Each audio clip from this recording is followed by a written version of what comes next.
So we've been prepping for this live stream, and there's a huge storm raging outside. So we got everything all set up, and then we had this huge power outage, and we got power back online, but it totally threw for a loop all the graphics and all the setup we had done. So you can't see it, but we have people right now doing their best to sort of reset things. So you got to bear with us, but it's gonna be a great live stream today.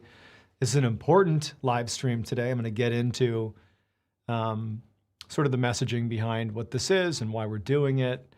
And it's sort of funny right now as I'm watching myself live, but not live. There we go. Anyway, so today is Giving Tuesday, and that's why we decided to do a live stream today.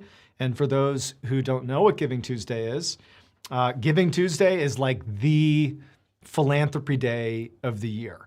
It's a day where pretty much everybody just says, if there was a day to donate to charity, it's on Giving Tuesday. This is a big day in the world of philanthropy. For us at the MrBallen Foundation, it's always a big day for philanthropy, but we figured if there was a day to choose to do a fundraiser, a live stream fundraiser, it was today. Perfect, we are up. Yeah, actually, here we go. I haven't had a chance to see where people are coming from. Fredrikstad, Norway. Nice. Fort Worth, Texas. Let me know where you are in the chat. South Africa. And can we see like a count how many people are can you see that? How many people are in the chat right now? This is like some real, like authentic, you're seeing some behind the scenes happening here. Loads of people coming in. Awesome, awesome, awesome, awesome. 1,300. 1,300, beautiful. So, anyways, Giving Tuesday, that's why we chose today. And today, just so you know, I'm gonna be telling stories. We're gonna sort of gamify the fundraiser here. It's not just gonna be me harping on you to give money to the foundation. There will be a lot of that, but we're gonna have a little bit of a gamification. Okay, we got a whiteboard here I'm gonna tell you about in a minute. But I think it's important you understand sort of where we're at in terms of what the MrBallen Foundation is and why it's so important. So if you're here, there's a good chance you know that MrBallen and I guess me, I am MrBallen. You know, what I do is I tell stories, strange, dark, and mysterious stories that are based on real stories. They're true stories. Or you know, as much as we can tell that they are true stories. And I think one of the reasons the stories that I tell across YouTube and podcast and all over the place are so impactful is because they're real. And also the way that I tend to tell stories is more like victim-centric and sort of puts you in the perspective of the people that are sort of experiencing the horror, the tragedy. And that's not, I don't do that for an effect. I think it's just an effective way to tell a story. But as a result, I think that if you've been a fan of the strange, dark, and mysterious long enough, you know that it's horrific what happens to people really all the time, all over the world, just the tragedies that befall people. And back in, well, you know, when MrBallen started, this is back in 2020 when I had my first sort of viral moment. You know, I mean, candidly, the money that came in through my YouTube channel and through TikTok and just all the different outlets where we were putting content out, I mean, the money was shocking, to be pretty mild about it. I mean, I've never had money in my life, and all of a sudden, you know, we're putting videos up on the internet and like money's just coming in. It was surreal. But it was also one of those moments in my life where I felt conflicted, pretty hugely conflicted. And it was because, you know, on the one hand, the genre of content that I'm in is totally normalized. You know, I'm certainly not the first person to tell true tragic stories. I'm not even close. So it's like a normalized thing in culture, but it doesn't change the fact that, you know, I'm effectively monetizing other people's suffering. And no matter how I try to position the channel and like why we're so respectful and, you know, even though we know it's serious, we try to make sure that we like honor these people's stories, it still doesn't change the fact that like I am ultimately profiting on tragedy. And so that's how the MrBallen Foundation came to be. So I'm making sure I have my dates right.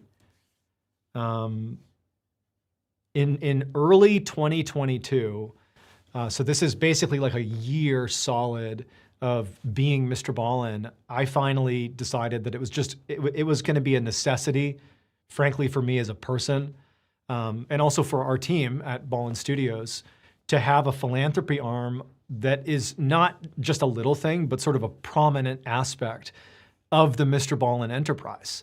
And it's the MrBallen Foundation. And really what it is quite simple. We take proceeds from the stories that I tell online and that we distribute across multiple mediums. We take proceeds and we give it to this foundation that basically goes out under the amazing leadership of Lori Harris. She's our director and effectively the co-founder of the MrBallen Foundation. She's amazing. I know she's watching out there.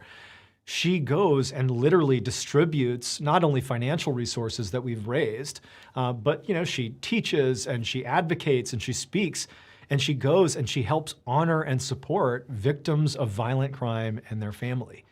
In essence, what the MrBallen Foundation was set up to do is take what I have in jest referred to as blood money, the money coming in, and give it back. Instead of just saying we're so respectful, why not just say, okay, we're going to take a meaningful portion of resources and literally give it back to people that are directly affected or who are in the stories that we've told or who have been victims of violent crime, or it's just, there's a whole community of people that need support. I'll come back to that.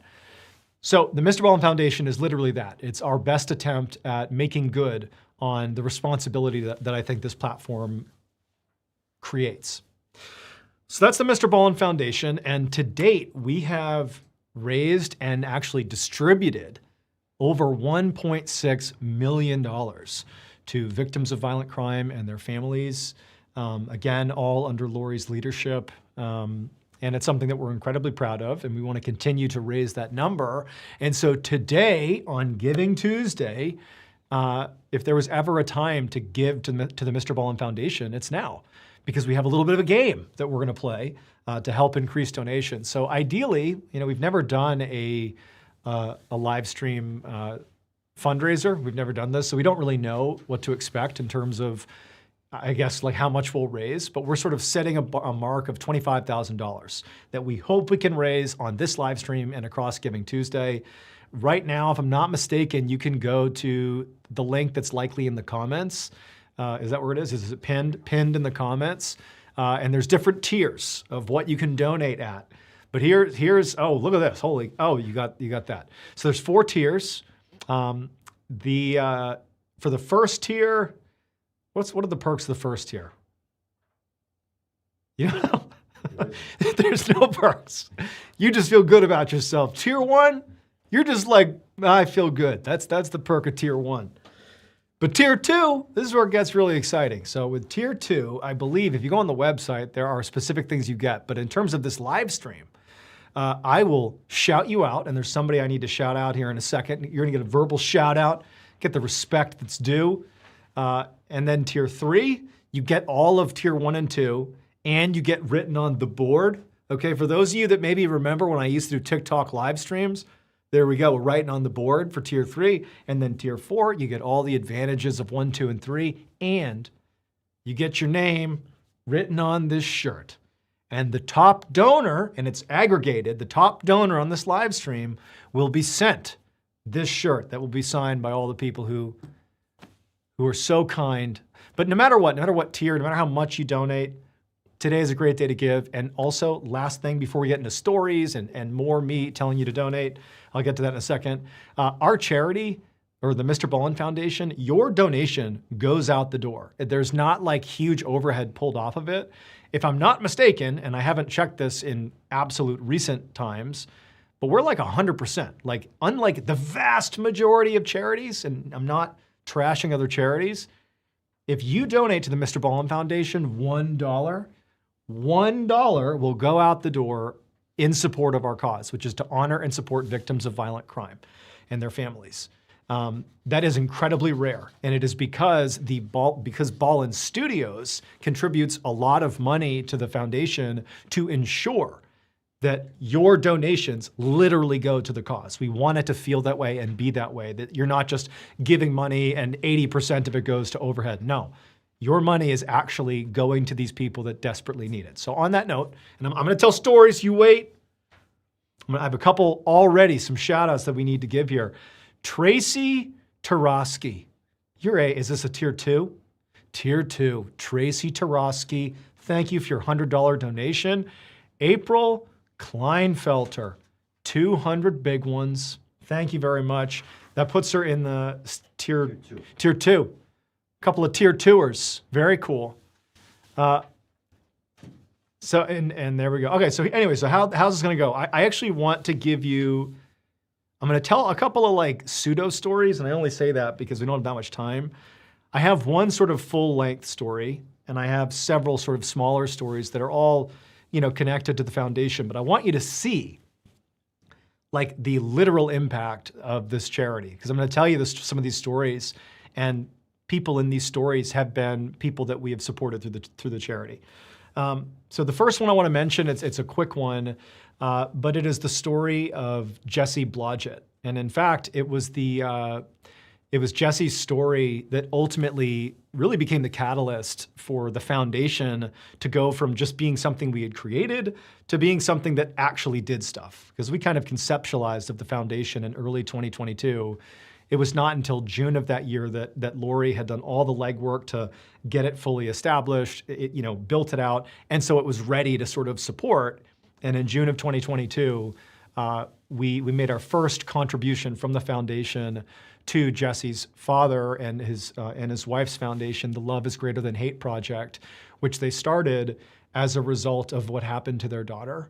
The Jesse Blodgett story, I shared it on our YouTube channel, and it is just one of the more heartbreaking stories we've ever covered. It's really not for effect. I'm not saying that to create more drama where there isn't. I'm not going to get into all the details, but Jessie is like this amazing 19-year-old girl. She's big into the arts, and she's just like, she's on this amazing path where it's so clear she's going to do something big in her life. And one day, one of her friends, a friend of hers, I believe his name was Daniel, he was a friend that Buck, her father, and her mother as well knew. They knew Daniel. He came to the house. He was there. He was like a member of Jesse's inner circle. And one day, I should say, when Jesse was alone at home, Daniel went into the house and he assaulted and ultimately strangled Jesse to death. And after she was killed, Daniel had the audacity to stick around the family and actually actively mourn Jesse, go to her vigil, and there were pictures of him with Buck and pictures of him with Jesse's mother. But what always crushed me about this story is I watched an interview of Buck. Buck is this tremendous, tremendous guy. He did an interview, I want to say it was on 60 Minutes. And this is when I was doing research to put together how I wanted to tell the story. And there's this clip that they shot of him, and he's standing inside of Jesse's room, her bedroom where she was killed. And at this point, the audience knows what's happened to his daughter. And he's just standing there and he's looking over at the bed where she literally was killed. And he just says to the interviewer, he's like, my room is right next door. And I haven't touched this room since she's gone. And my room is right next door. Like, I don't know exactly when this happened to her, but I was right next door. I'm her father. And I couldn't protect my daughter. She was right here. She needed me. And I couldn't save her. And being the father of 3 children of my own, the pain that this man and his wife went through losing their daughter is just unbelievable. But what they ultimately ended up doing is, instead of just, which they could have done this, just wallowing endlessly in grief, Buck and his wife decided to start a foundation called the Love is Greater Than Hate Project. And basically it's what they did when they figured out what happened, that one of her own friends did this. Instead of hating this person and wishing ill on them, They decided the only way to survive this is to be better than it, be above it. Instead of focusing on hate, focus on love and trying to advocate to the world why love outweighs hate. And it is ultimately a better solution to preventing this type of tragedy from happening in the first place. And Buck's charity at the time was relatively small because, I mean, it was sort of a grassroots thing that he was doing, but he was so motivated, and it was just so clear that he was doing this in Jesse's name. And it just felt so pure that I told Lori that I really wanted to make a contribution via the foundation. And so with money that you all raised, by the way, we were able to donate $25,000 to the Love is Greater Than Hate project. And Buck and his charity became the founding partner, if you will, of the MrBallen Foundation. And we have kept in very close touch with Buck and his family over the years. They are a shining example of really what can happen when you really put some oomph behind a great cause. And it's something that every year we continue to give to the Love is Greater Than Hate project, something that we're incredibly proud of. And that's just one of the many partners that we've partnered with. Like, that's just one. We've given 1.6 million away, and it's growing and growing. Like, all we're doing is seeking out people and organizations that are supporting people that need this type of help. That's what the MrBallen Foundation is all about. So if you ever wanted to be a part of what is right in the world, this is the charity to give to on Giving Tuesday. And hey, maybe get your name written on my shirt. Oh my God, you got some stuff for me to do here? That's awesome. Holy cow, we got our first tier 4. So let's see, Ashley Thomas, 500 big ones. Here we go, first name on the board. Ashley Thomas, way to go. This is bigger? Ashley Thomas, I have to be quick about this. There you go, and that's a tier 4. We may have undershot this. I gotta do Ashley. Ashley. Let's see if I can multitask. All right, so Ashley Thomas, thank you very much. Tier 4. Devin Gillen, tier 2, 100 big ones. Thank you, Devin. Way to go. Way to go. The Kraft family, $100, tier 2. Thank you very much, Kraft family. Cassie Miniscalco, tier 2, $100. Way to go. Holy cow. We got are you spell it right? Make sure you spell this. You missed an L. Charles Rigo, tier 4, $1,620. Well, my goodness, Charles. Charles Rigo, my goodness. Hopefully this whole board is just filled. Is this okay? Yeah, black. Blue works? Oh, I see that. Yep, we're gonna go to black. See, this is our first time doing this. We're gonna make sure that you can see everything. All right, so and that's Charles Rigo, right? I'm asking you. Yep. And I'm gonna make sure Ashley Thomas can be seen. Keep them coming, guys. Thank you. Thank you very much. This is an amazing cause. We're trying to raise 25,000 big ones today. That's what we're gonna do. And I'm gonna tell a story. Don't you worry, it's coming. All right?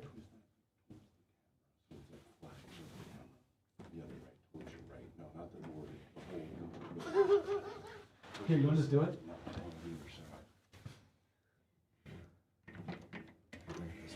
Okay. We're figuring it out. Charles Rigo, here we go. Charles. Admittedly, we didn't really know what to expect with this, so I'm sorry if this feels clunky. Paul Fichter, $100. There you go, bud. Way to go. Can I keep rolling? Okay, cool. All right, well, clearly I am slow to do this, but this is going to be great. This is really Ashley Thomas, Charles Rigo. Love it. Keep it up. The chat has frozen, just so you know. All right, so moving on. I have a couple more stories I want to share. I want to make sure that we sort of get to everything we can here. So do please continue to give as you can. That's incredible. All right, so another story that I wanted to highlight that actually is this story was we actually gave a donation to an organization that was in the name of somebody that's featured in this story. Also, real quick, I want to make sure I say this. The Jesse Blodgett story is, I believe it's called, can you look up? I'll look it up. I believe it's called The Monster Under Her Bed Was Real. Jesse Blodgett, MrBallen. Hold on, I want to make sure you guys have a reference. Yeah, The Monster in Her Bedroom Was Real. If you want to listen to or watch the entire Jesse Blodgett story, I would encourage you to do that. It's on YouTube, posted June 5th, 2022. The Monster in Her Bedroom Was Real. I'd give that a listen, give it a watch. All right, the other story I want to tell you is about a guy named Tristan Baudet. So in June, and by the way, anybody that donates while I'm blabbering and telling stories, we will definitely still shout you out, do all the things. It would just happen after the story ends. So don't let me telling stories drag you down. Please continue to go. Let's see, where are we at actually? What's our total donation count right now? Waiting for a number. I think you just go to the website, right? Yeah, $4,847, dude. You guys are killing it. This is honestly kind of mind-blowing. I don't know. Oh, there's a QR code that we have now thrown on the screen. If you're like, boy, I can't figure out how to donate. Well, there you go. There's a QR code up there. All right, so Tristan Baudet.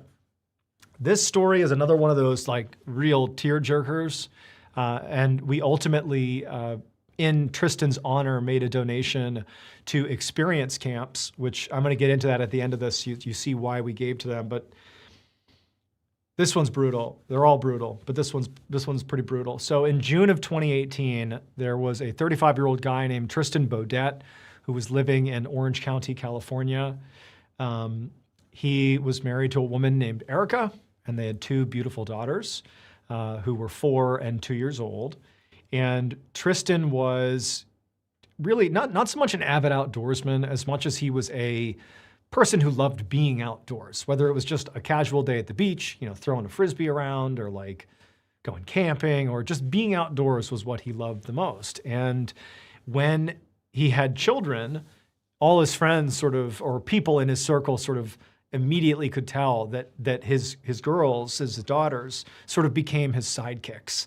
All the adventures he would go on, big or small, the outdoors adventures he would go on, his little girls would come with him. He was like a very involved father.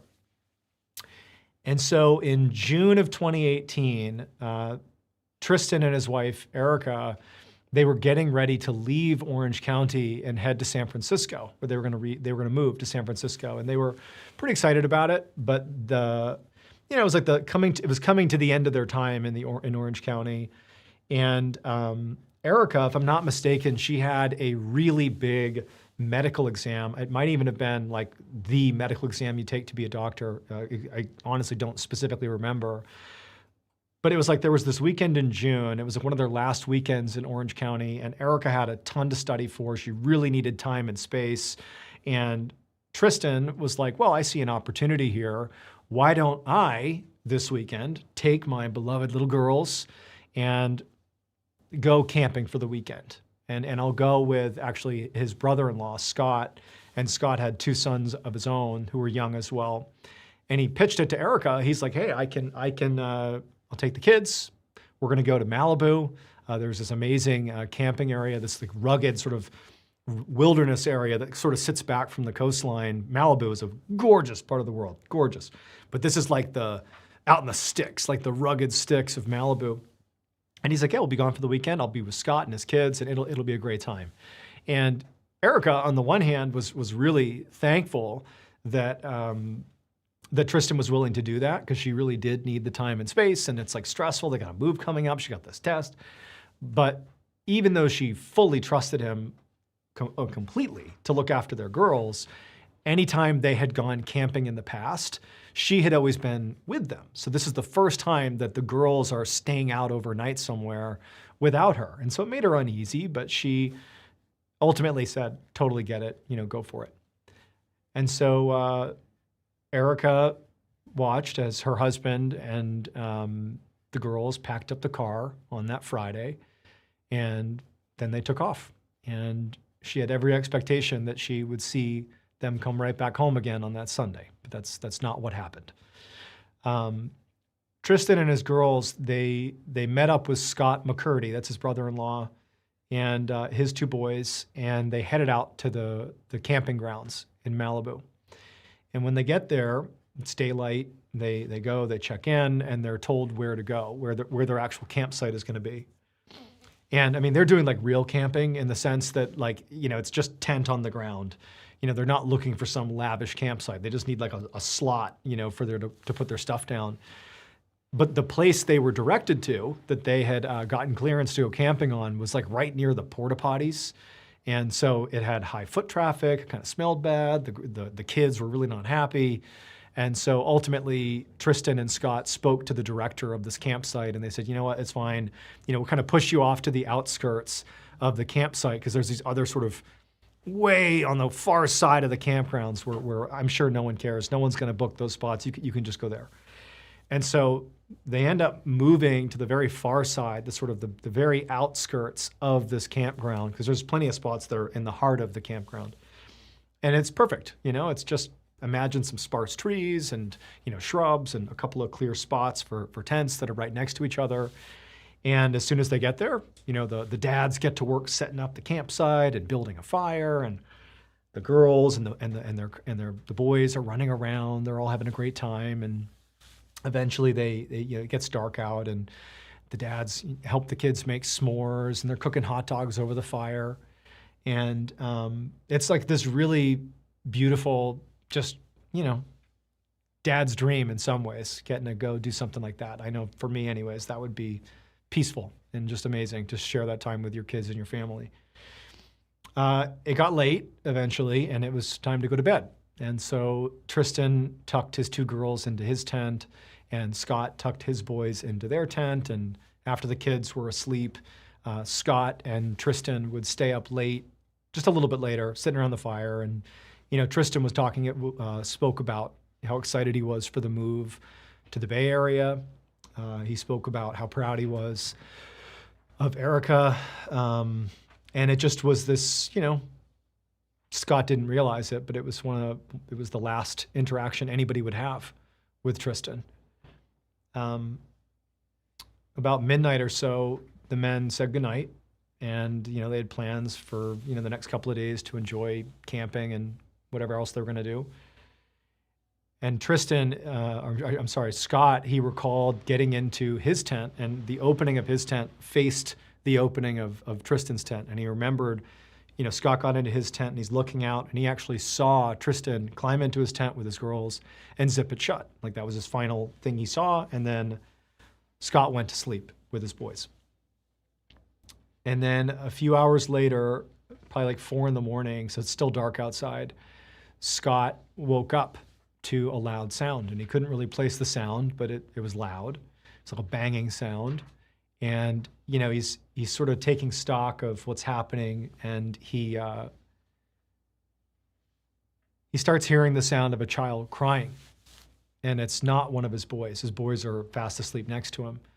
And he realizes the crying is coming from the other tent. It's coming from one of Tristan's daughters. And man, this is just hard to think of. And so Scott, you know, he's thinking, okay, Tristan, he obviously must hear his daughter crying. He's going to console her and get her to stop crying. But after several minutes, she just didn't stop crying. And so Scott got out of his tent and he walked over to the other tent, but he didn't unzip it, and it's too dark. There's no windows looking in. He's just looking at this lump, this nylon lump that he knows, you know, Tristan and his girls are inside of. And he just hears one of the girls crying.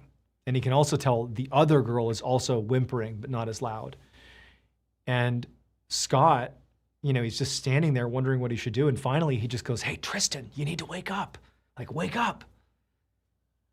Tristan was a famously heavy sleeper. And so Scott's like, okay, he must just be sleeping through this. And so he unzips the tent. And when he does, he looks in and he sees Tristan is still sleeping. He's still laying in the middle of the tent. And the two girls are huddled next to each other, the 2-year-old and the 4-year-old. And the 2-year-old is crying. She's the one who was crying this whole time, and the 4-year-old is whimpering, but the 4-year-old is doing what she can to comfort the 2-year-old. She's literally holding, this 4-year-old child is holding the 2-year-old and clearly mimicking what her parents might do to comfort this child. And she's whimpering too, but she's doing her best. And then when they see Scott poke his head in the tent, they look at him and they just start saying, wet, wet, wet. And then Scott, not really understanding what's happening, he reached in and began shaking Tristan to say, hey, wake up. Like, he's not trying to be subtle about it. But as soon as he grabbed Tristan's body, he could tell it was stiff and cold. Tristan was dead. And the reason the girls were saying wet is because in the middle of the night, a man named Anthony Rauda, who had been terrorizing this campground for years, firing his gun arbitrarily at people passing by and firing at anybody. He was just this menace. He was known as the Malibu Sniper. He had walked up, presumably at random, to their tent and fired several rounds into the tent. And one of those rounds hit Tristan in the head and killed him. And so the little girls for hours had been sitting in their father's blood, not sure why daddy wasn't waking up. Anthony Rauda was ultimately caught and he was sentenced to life in prison. But the damage that has done to, obviously to Tristan, but to his girls and to his family is immense.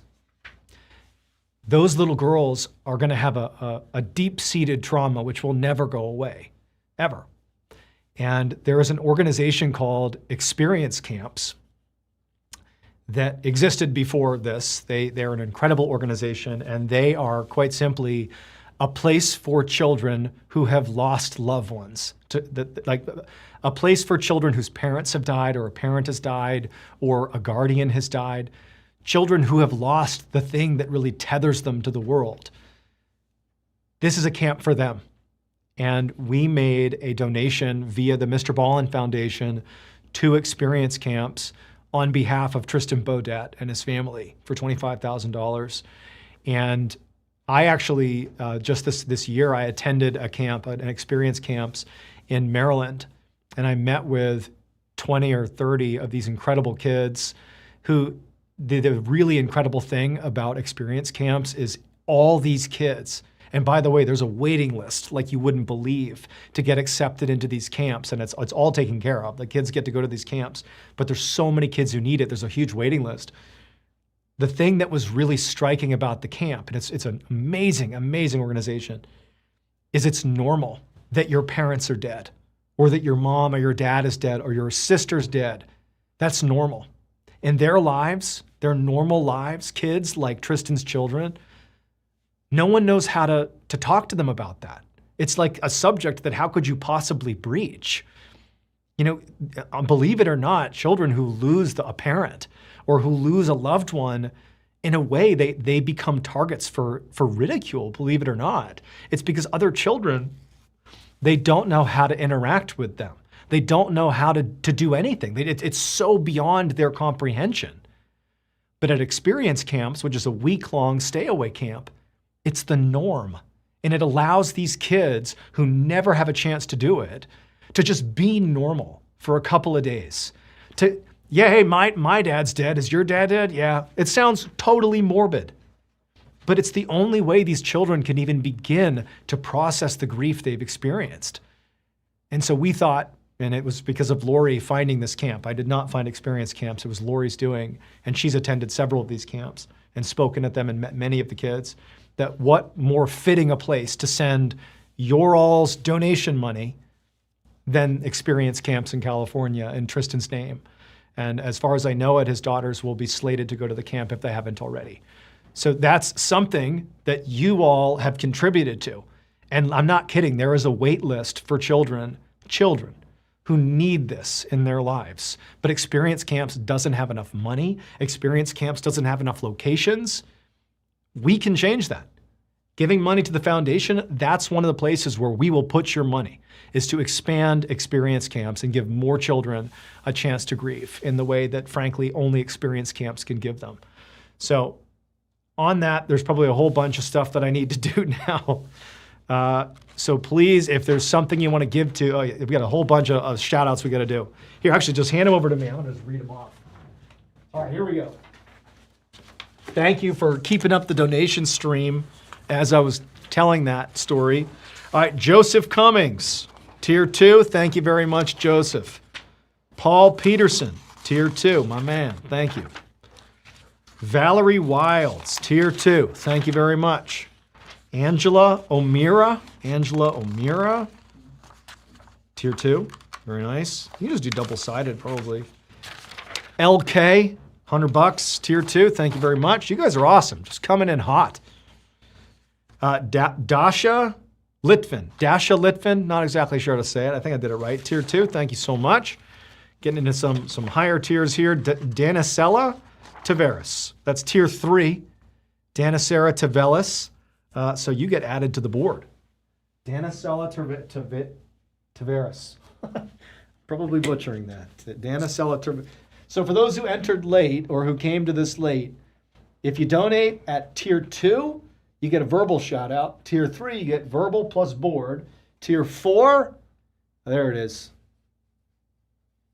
Does that have it? That's what you get on the website. This is the live stream perks too. You can keep that up.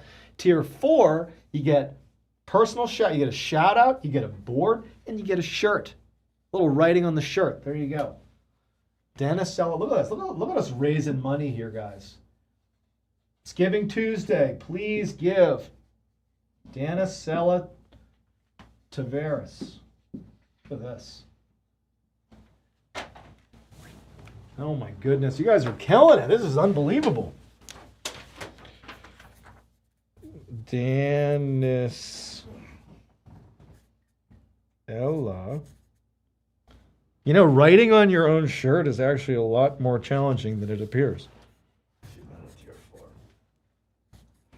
Taveras. This is perfect. Look at that. That looks so great. Oh my goodness. Oh, look at this. April Kleinfelter coming in with another donation. Do we have a way to track we better have a way to track the hell, because we need to do the aggregate. So April, this is your second donation of the night. Look at setting the tone. April, showing them how it's done. Not just donating, but donating twice. I love to see it.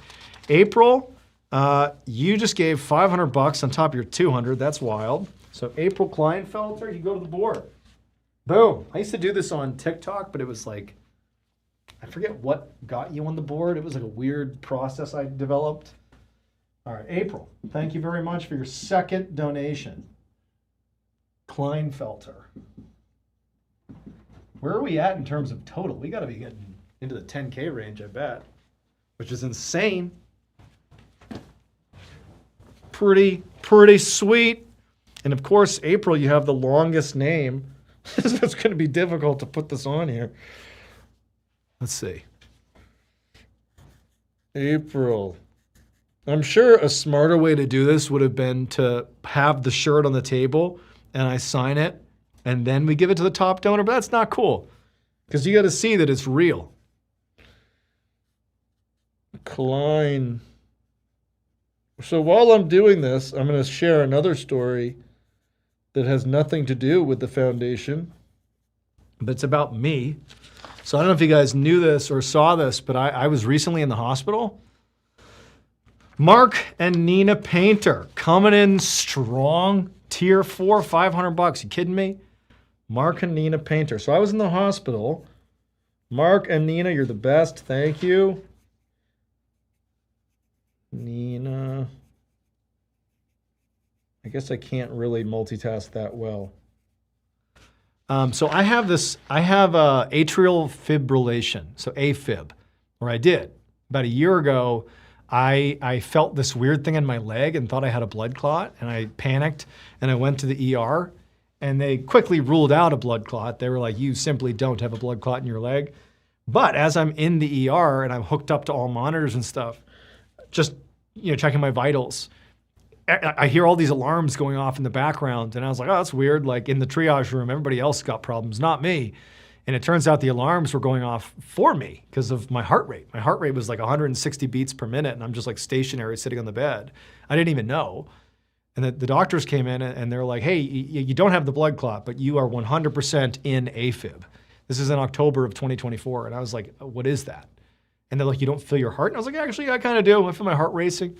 So I had this condition where basically I would go in and out of this irregular heartbeat. That's what AFib is. And in and of itself, that doesn't do a whole lot of damage, but over time, it can increase your stroke and heart attack risk. It can do damage to your heart. It's really uncomfortable, even though I didn't even know I was having it, which is crazy.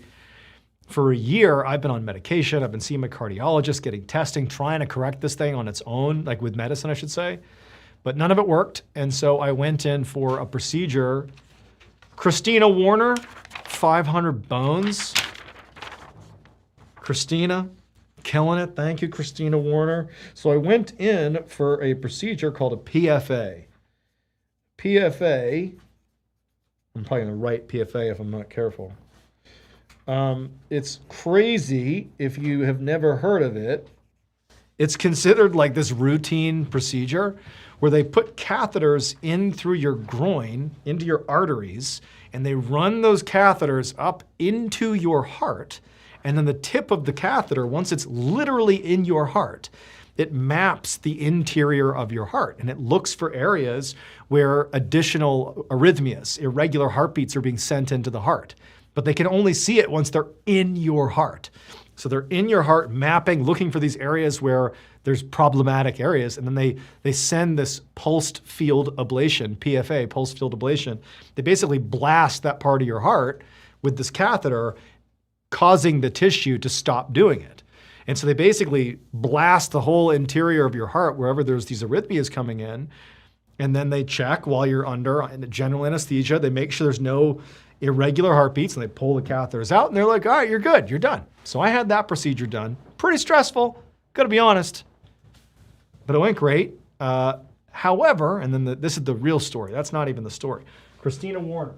So that's part one of the story. Part two happens 30 hours later. Oh my gosh, dude. People are going crazy on this thing.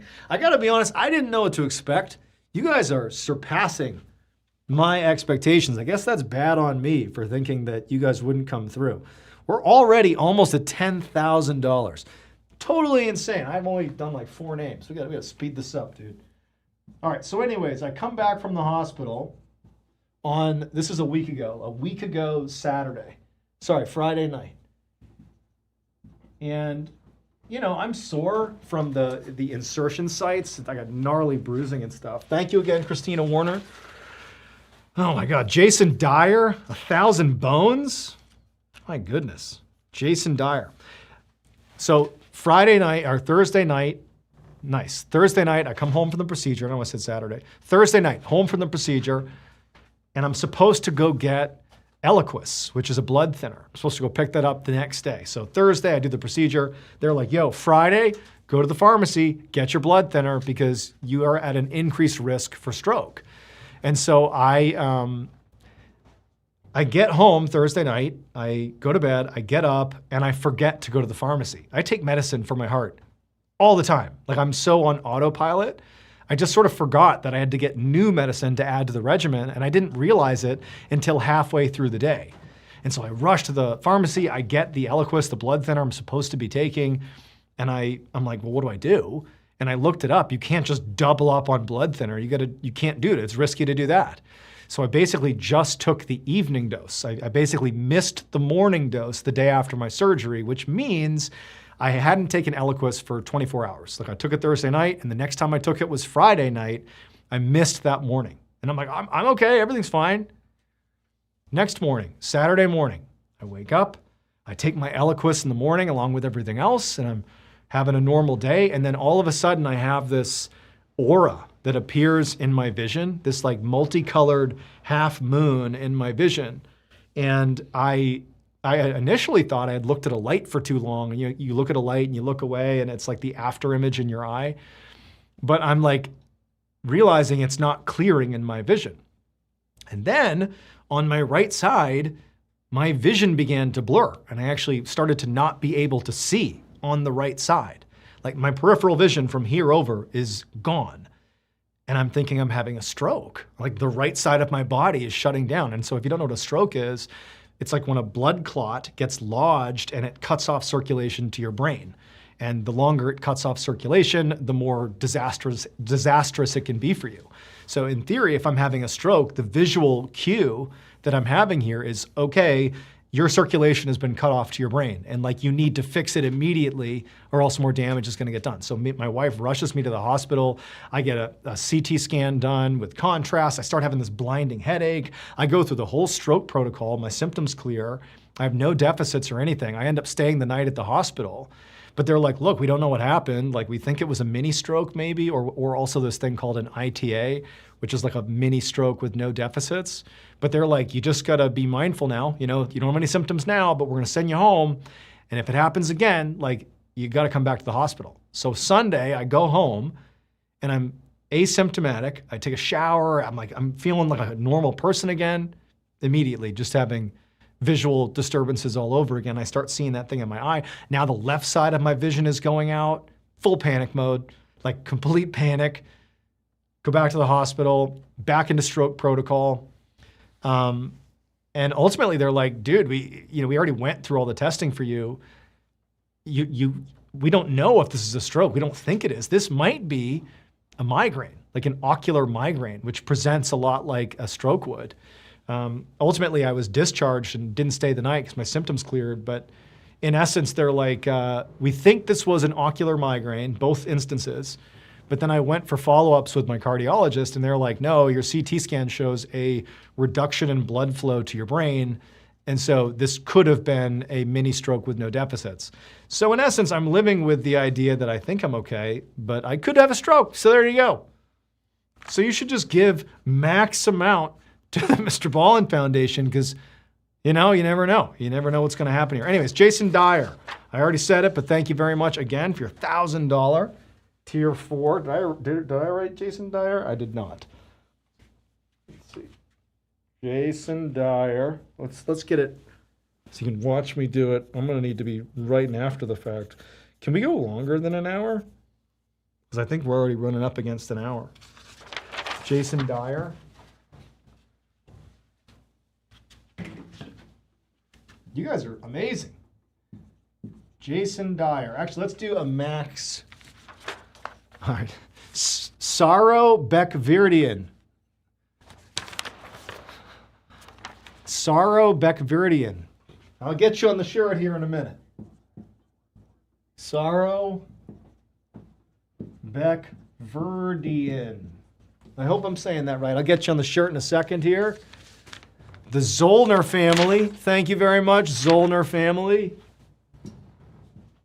Look at this. For those wondering what's going on, if you donate at the tier 3 level, you get written up here. Tier 4, you get that plus the shirt and the stuff that's online. Lots of stuff. Zollner family, we'll get to them. Oh my gosh, you guys are, we underestimated you.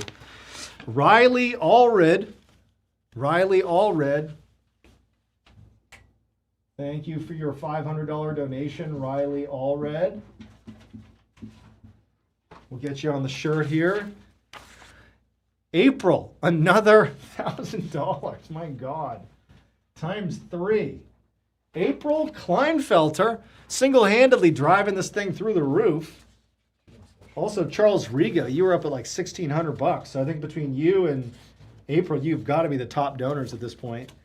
So thank you to everyone, but Charles and April in particular. You guys are going nuts. Jean-Pierre Champagne, thank you very much. This is fast. Melanie Singh, $100. Thank you so much, Melanie. Melanie Singh. Veronica Winslow, $500. Thank you. Veronica Winslow. All right, now we got to put some names on the shirt. Here we go. I think we're over 10K at this point. We got to be. Here, I can refresh this thing. $11,000. Dude, get to 25K. I'll do something crazy. I don't know what it's going to be yet, but it's going to be so crazy. You got to do it. All right, let's see. Veronica Winslow. Veronica Winslow. Thank you. Keep pouring in these donations. It's Giving Tuesday. Victims of violent crime and their families genuinely need our help. And this charity, the MrBallen Foundation, it's like one for one. Money goes into the foundation. Money goes to places like in May of, was it 2022? May 24th, 2022, there was that mass shooting in Uvalde, Texas. One of the most heinous things I've ever heard of, where children were open fired upon. And I mean, the impact that had on the community in Uvalde was immense. I mean, there's all these families that are not just dealing with the logistics of what do I do now that my child has been murdered, but also like these surviving children who lost a sibling or a classmate. It's like, what do you even do with those kids? This is so bad and so traumatic. What can we possibly do? And one of the things the MrBallen Foundation has begun to do, and it's unfortunate that this even needs to exist, but hey, we found a place where we can be very helpful as a community, is being a quick response with capital to those types of mass tragedies. We immediately gave $100,000, $50,000 to the bereavement center, the Children's Bereavement Center of Central Texas. The Children's Bereavement Center of Texas, $50,000, and then also $50,000 to the One Star Foundation within days of the Uvalde tragedy. We also sent another $50,000.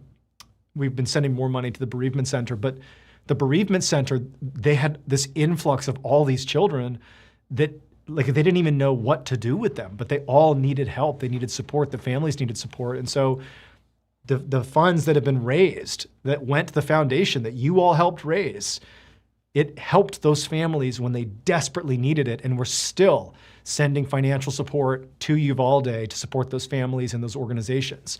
So that's another thing that the foundation is doing. I mean, we're trying to make sure that no matter what, no matter how relevant or irrelevant MrBallen is or is not, the MrBallen Foundation will always have a place. We need it to be meaningful. It can't just be a prop. It is a meaningful, world-changing organization, and it's something that you can be a part of. Your donation to the MrBallen Foundation doesn't just get your name read out loud on the board on the shirt. That's great, but it literally goes out the door and supports this cause, which, to be honest, is under-supported. The reality is victims of violent crime and their families and victims of mass tragedies and these horrible things that happen, a lot of times there's loads of news coverage around these horrible events, but then it fades really quickly. And unfortunately, there's sort of a stigma around the people whose loved ones have been murdered, for example, because again, there's this huge unrelatability between regular people and people whose loved one was, tragically murdered or something. We don't know how to talk to those people. We don't know what to say without being potentially offensive. And so what ends up happening is they get isolated. The MrBallen Foundation is trying to say, no, we know exactly what you need. If nothing else, we will give you money, we'll give you our time, we'll give you education, we'll give you resources, we'll give you a platform. Whatever you need, we're here to support you. We can do quick reaction, like the horrible things like Uvalde, and we can do longer tail support as well, like to the Love is Greater Than Hate project. That's something that's every year and it's enduring. So we have loads of organizations we are supporting. It's a big deal to be a part of this thing. If you're not already a donor, and I know loads of people are, please consider today as the day you start being a part of this thing. The MrBallen Foundation is worth your money. It's worth your time. Riley Allred, this is the second Riley? You can see your name though. You gotta move it down. Ah, Riley, I put you too high. Riley, you're on the board, but you're going to be in the shirt here too. Riley Allred. All right. Thank you very much, Riley. I wrote these people down. The Zollner family, again. Zollner family. Let's try to hit that 25K, guys. We can do it. We are close.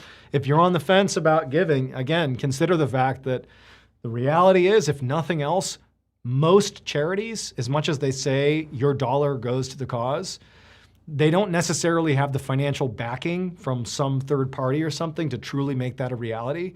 Like in order for your donation to be one for one, somebody needs to effectively subsidize the overhead. And so that's really what Ballen Studios does, is we make sure overhead is covered so that actual donations are literally just donated.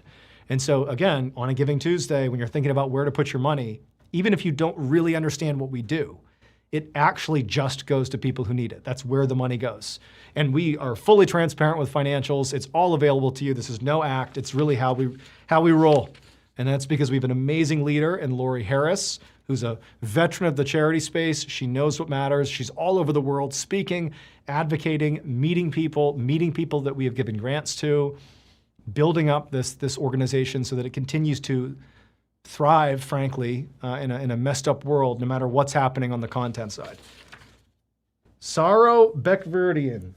Is that Sarah?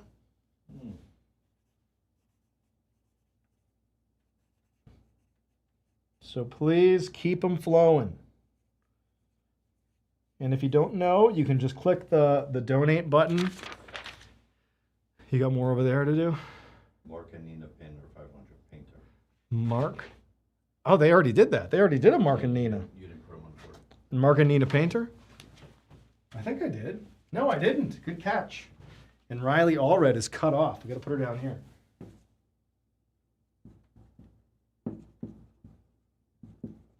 And then Mark and Nina Painter.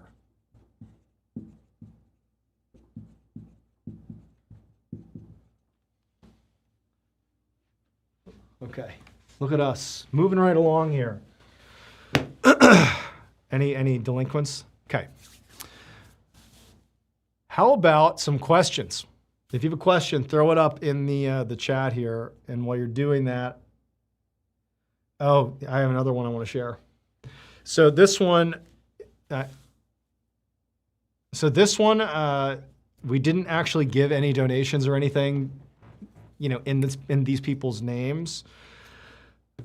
But to give you a sense of people and the type of, I guess, stories that we would look to as wanting to help these individuals out specifically, if you go on our YouTube channel, the MrBallen YouTube channel. Yeah, let's stop you with this one. April again, that's not. April, what are we at with April? April Kleinfelter has now donated 3 times. Another $1,000 from April Kleinfelter. April, you are outrageous. That's times 4. What are we at from April specifically? Okay. That's 1,000, 2,000. We write her name for like another time. I'll put a little star next to her name. She wants that t-shirt. I think April's gonna win this shirt. There she is. Says 2,700. Put a little star next to April's name. 2,700. 27 hundo. April, that is insane. Thank you so much. That's you and Charles just setting the bar so high. If you look at our YouTube channel and you filter by popularity, the top story or the most popular in terms of views is "This Child Star is Evil." I think that is the title of the YouTube video. But in many ways, the story is not about the perpetrator, which is what's on the thumbnail. It's about Tom and Jackie Hawks. And if you watch that video, there's a disclaimer I give at the beginning of the video that basically says that, the story is not graphic, at least not in a traditional sense, but it is extremely upsetting. And there's in particular one scene that I give a rendition of that is just, it's really difficult to believe. The summarized version of that story is, Tom and Jackie, they fell in love. They met at a party in 1986, or actually no, it was earlier than that. I think it was the early 1980s. They met, they fell in love, and they met later in life. They already had kids, if I'm not mistaken. But it was like they were perfect for each other. Tom was like this big, rugged, like very muscular guy with this crazy mustache, and Jackie just fawned all over him. They were just like inseparable. And when they entered retirement together, they were really intent on living closer to their children because they wanted to be near their grandkids. And for the longest time, they had this boat that Tom and Jackie would take out, and their kids knew they were always out of the boat, just enjoying their, their years together. But they finally decided that, we need to sell the boat in order to afford moving to be closer to our grandkids. But for them, even though their own kids were practically ready to give them money to keep the boat, we know you love the boat. Tom and Jackie were like, no, it's okay. We're okay getting rid of this because what it gives us is our closeness to family. And so they list the boat on, I believe it was Facebook Marketplace or something similar. And a person asked if they could see it. And now I'm forgetting their name. Honestly,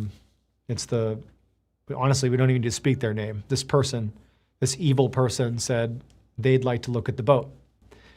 And, by this point, Tom and Jackie had shown the boat to several people. It was a pretty expensive boat. I want to say it cost like $500,000 to buy. And they were selling it for as much. It was a pretty significant boat. But to that point, all their potential buyers had just looked at the ad online, talked to Tom and Jackie on the phone. They'd come out and they would look at the boat. Sometimes they would want to do a test ride that Tom would go with them on. And there's this person comes in and they say that they want to potentially buy the boat.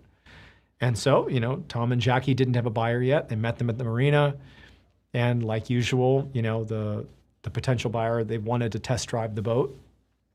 And the potential buyer showed up with, I think, 2 or 3 other people. They were there as a posse, if you will, young men, basically. And Tom,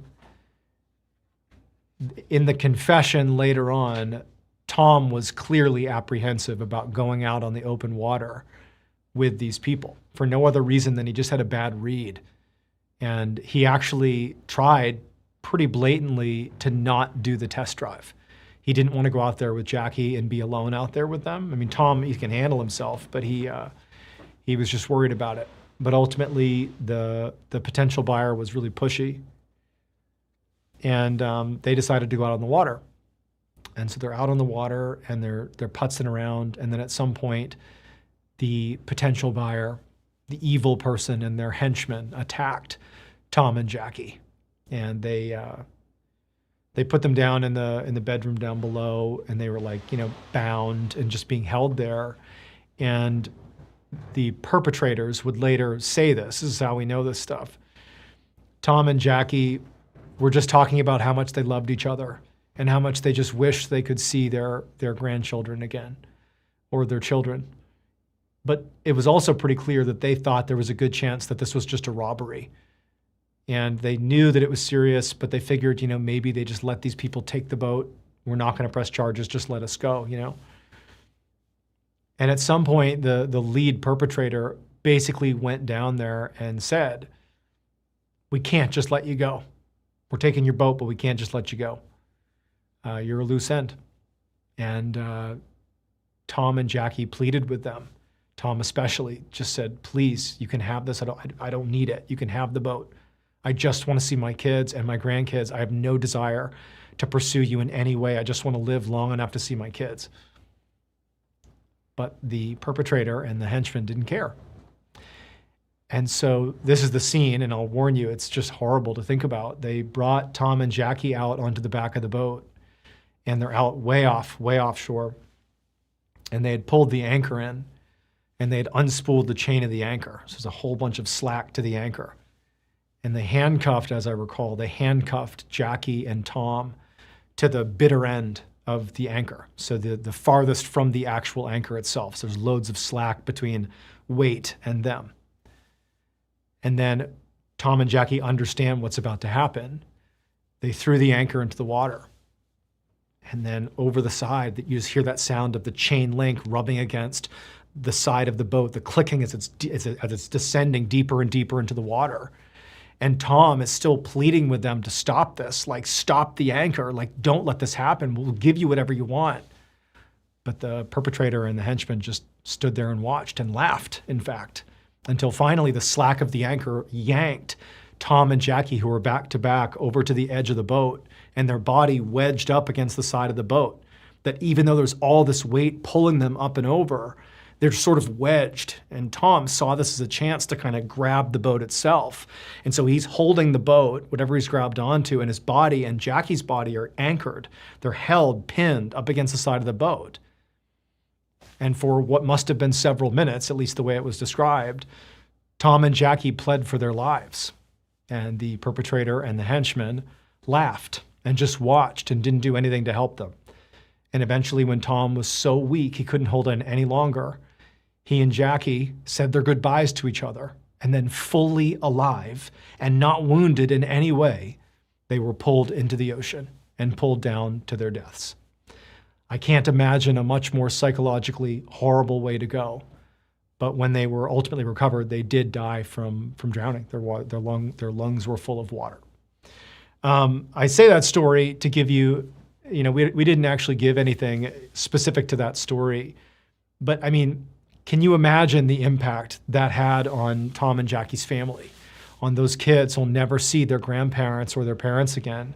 It's like the MrBallen Foundation, we are taking the money you give us and we're literally giving it to those people, to organizations that support those people like Experience Camps or Love is Greater Than Hate or any number of the organizations we partner with. But it's like the worst, most horrible things happen to people that get covered on the MrBallen channel. And it's really like we're taking money and we're trying to not fix their problem, but at least make their suffering less difficult. And so when you're thinking about like where to give money on this Giving Tuesday, the MrBallen Foundation is really, we're in a spot to help people who desperately need it. And like I mentioned before, like these stories, like the Tom and Jackie Hawk story, that was all over the news at the time. And it's been covered on 60 Minutes. It's been covered on any number of shows. It's been covered on our channel. But a lot of times that's where it ends. There isn't additional follow-up. There isn't additional giving or additional support. And so that's what the MrBallen Foundation does. And again, it's a 1-for-1 in terms of your money comes in, that's how much gets given to the cause. It's not a racket where we're pulling 80% of your donation for overhead. Nope. You want to donate money and be a part of this thing and help change people's lives? That's what the MrBallen Foundation is about. And so today is a great day to give because you're getting additional perks as well. So Don Rutledge, thank you. Very nice, Don Rutledge, for the Tier 1 donation. Bill Ratliff, $1,000. Kidding me? Holy cow. Daniel Ratliff. I'm thinking of Harry Potter. Bill Ratliff, $1,000. Thank you, Dan. And let's see.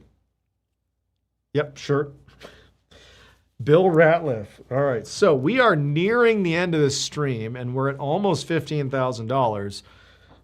It'd be pretty cool if we could get to 15,000. And honestly, guys, this has been remarkable. The turnout is incredible. What am I doing? Bill Ratliff. Does anybody in the chat, did they ever attend any of my live streams on TikTok 5 years ago? I want to see if anybody was there. Maybe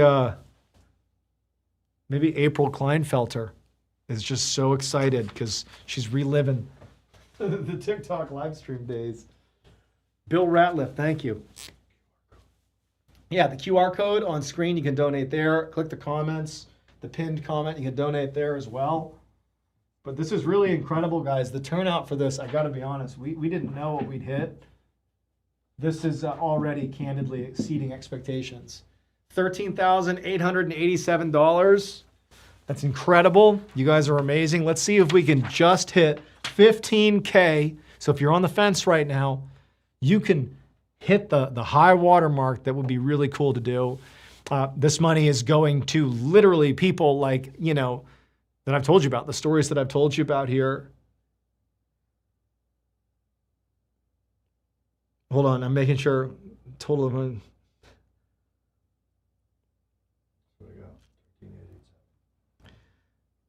I'm trying to make sure I don't miss any details here. Lori's sending me messages.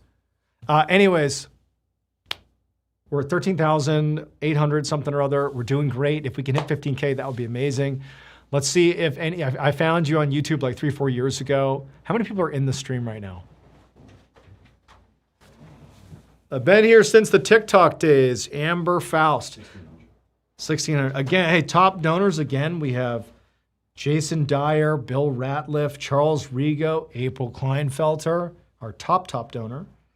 And by the way, there has been almost 10,000 people over the life of the MrBallen Foundation that have donated. That doesn't mean that that's how many donations. That's individual people, almost 10,000. If money permits, if it wasn't for you, I wouldn't have heard about BetterHelp, so thank you very much. Thank you. Anyone have any questions? Because basically we're at the end of the stream here, but I want to see if we can try to hit 15K, or maybe even just 14K would be great. Trying to think of what I can do to incentivize. It's almost like I have this skill set that people would like to hear more of. I could tell stories. Let's see, where are we at? I watched from Spain. We're so grateful for you, MrBallen. Happy birthday. How about one of the things that we're thinking about doing more of is like finding more, I'm sort of saying this without Lori's blessing, but more, what do you call it?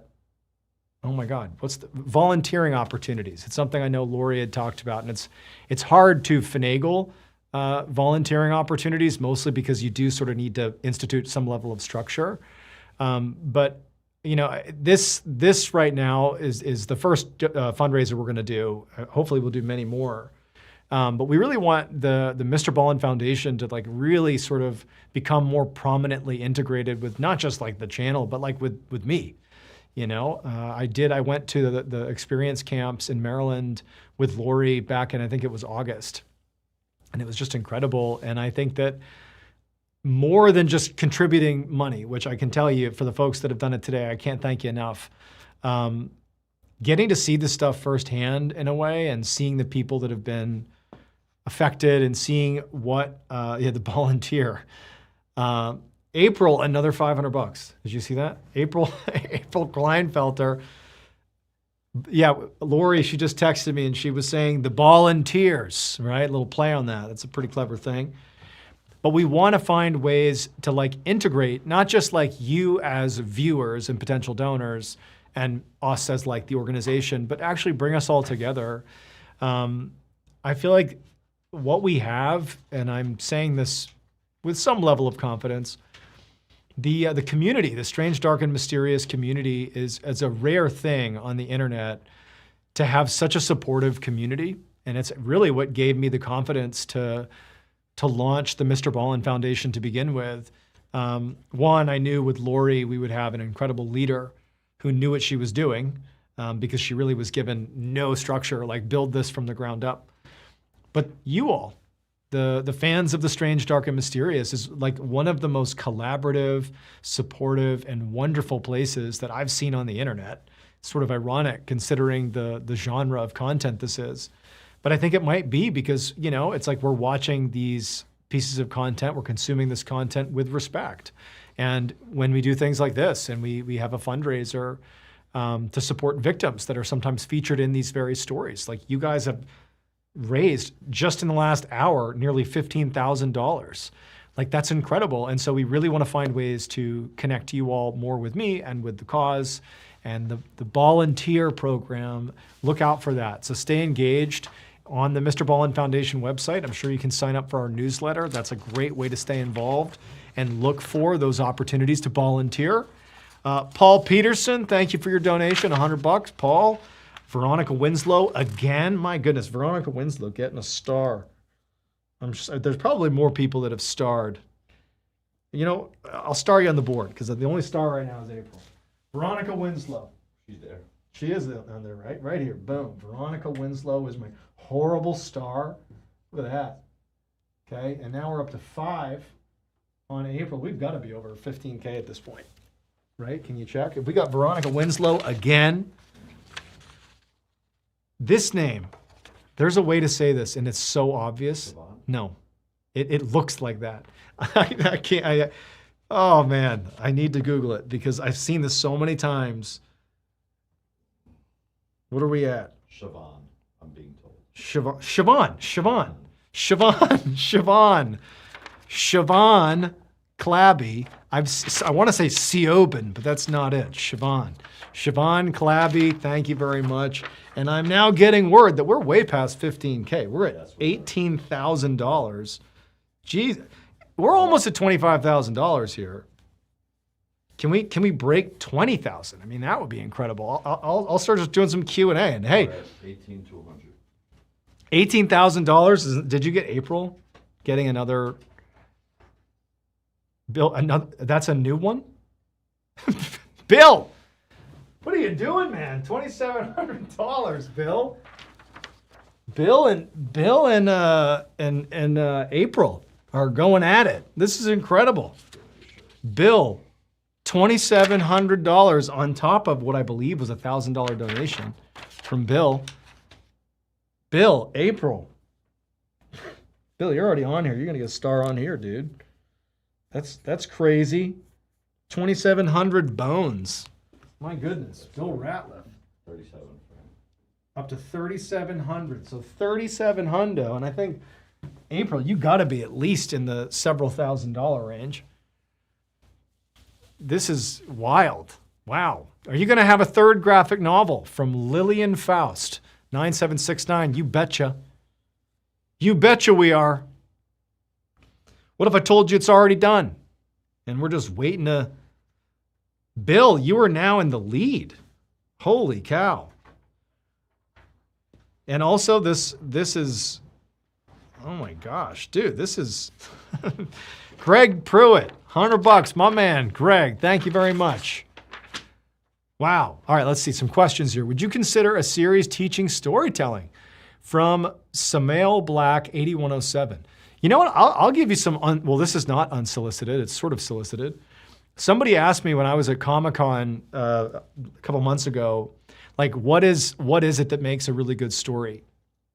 And I really believe that there is, at least in terms of being a storyteller, what makes a story that somebody tells good? Because a story on its own is one thing, but somebody telling that story, it depends on how good of a job they do telling it.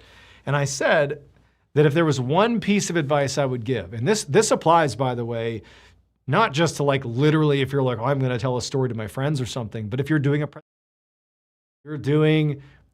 any form of storytelling, there's so many. If you're a teacher, if you're talking to your kids, it doesn't matter. Like, if you're going to tell somebody a story in any capacity, there is one thing you have to do if you want it to stick. And what I mean by that is if you want people to pay attention to you, you have to commit to telling the story. Don't ever tell a story where you're thinking, oh my gosh, I hope they liked my story. Your story's going to be bad. It's not going to land. It's going to come off like a hesitant, like they don't know what they're doing. If you want to tell a story that lands, it is commitment to telling it. If somebody handed me literally a bad story, a badly written story that I wasn't even invested in, I could tell it so charismatically and with so much conviction that would carry how you feel about that story. So if you're going to tell a story, think not about, did I prepare enough? Did I get all the details right? Who cares? That matters. Do that. You need to be 100% committed to telling it. It doesn't mean be insane and talk really loud and go nuts. It means you know this is what I'm going to say, this is how I'm going to say it, period. If you do that, you'll have a captive audience. People are indecisive about whether or not, people oftentimes worry about how this will go over, and it makes them less confident and therefore less committed to their story. Commit to telling the story, and the story will land. April, 3,200, Bill, 3,700. You guys are the top two donors. That's wild. There was a question that came through. Have I ever met, I now forget what it says. Oh, have you met any of the family of the victims' stories you tell? And that is from Chrissy Green. Sort of. I have definitely communicated with people who have been featured. Like, obviously, at the very beginning, I spoke about Buck Blodgett and his family and about his daughter, Jessie. So I've spoken to him. honestly, a lot of the times that there's any sort of back and forth with people that are directly involved or who are family, it comes in like the early stages of the story, if that makes sense. Like when we're doing research and we're thinking about how we're going to tell the story, because that's when, if it's needed, we would seek permission, we'd be asking clarifying questions, and we'd be like mapping it out. And so in a way, it winds up being the less emotional side is the side that I have the most interaction. It's like the sort of logistical side. And then once the story goes out, you know, we've definitely had instances where people want changes or they are unhappy with it, in which case we've pulled stories, we've changed stories. But for the most part, it's sort of like it's out there.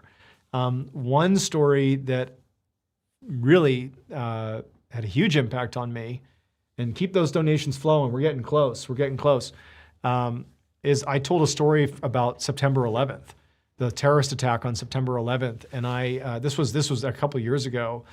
And let's see if we can get over 20K. We're at 18,377. I know we can do it. If you're on the fence, this is an incredible donation to give to. We honor and support victims of violent crime, and we honor their families and support their families. It's really sort of a niche thing that needs more attention. And your donations, like April and Bill's top donations here, they're at 3,200 and 3,700 respectively.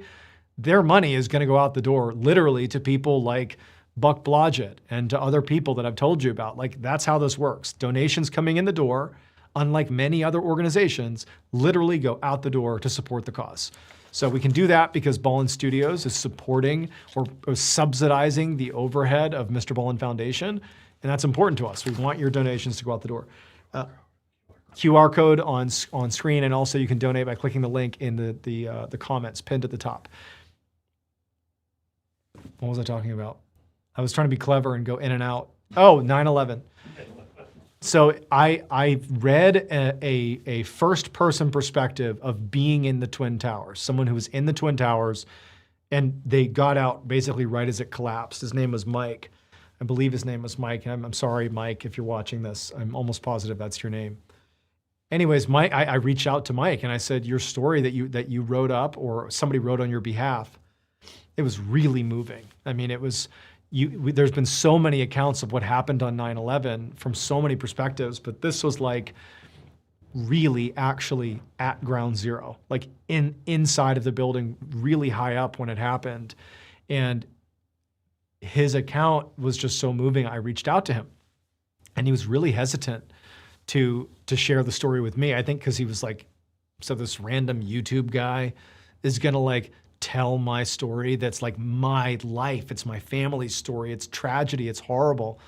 You know, the outlet that he had shared the story with was a major publication. And so like I talked to him, I just said, look, like my angle is not to, I'm not even gonna monetize this. This is just because I wanna do this on 9/11. I wanna do something for the memorial. And so he finally relinquished control and we talked quite a bit and he gave me access to the story. And the thing that, of all the details he shared from his experience on 9/11, the thing that just hearing it from him and then trying to record it live, and if you watch my 9/11 story, it's not hard to find. If you Google MrBallen 9/11, I'm sure it'll show up. I could not get through this section without crying. It's just, there's something about what I'm gonna tell you here in a minute that was just so profoundly sad. And it's so relatable and unrelatable at the same time. He said when he made it to the bottom, I believe the building collapsed and like he's crawling out of the rubble and like there's death and destruction everywhere and he manages to get onto street level. And this is when the second tower had not collapsed yet. And he was close enough that he could see people jumping. People were jumping out of the tower at this point. It's on fire and there are people jumping to their deaths instead of being burned to death or suffocating. And he said, you could see people as they're jumping, like women in particular, holding their skirts down as they plummet 100 stories to their death. Like their final act is this act of modesty. They're trying not to let their underwear be seen by the public as they're falling to their death. These are people who that morning, literally like an hour ago, are like kissing their young children goodbye as they're going off to work. And here they are in their final act. They're making sure their skirt stays down as they jump from a burning building to their death. It's just the staggering contrast. The most horrible thing that could never happen to you, but it happened to those people. And also, I mean, this is just something to keep in mind to give a sense of fear these people felt. This is something that I can't confirm is literally true from the 9/11 jumpers. But just so you know, it is fairly common when you leap from a high height and you know you're going to fall and die, you'll have a heart attack on the way down. Like, it's so terrifying that you have a heart attack in midair, and that causes your death, not even the impact. Like, imagine being those people, those women, those men and women that are trapped up there. How could you go from kissing your child goodbye that morning to jumping out of the window to your death? That was a better option than whatever was happening in here.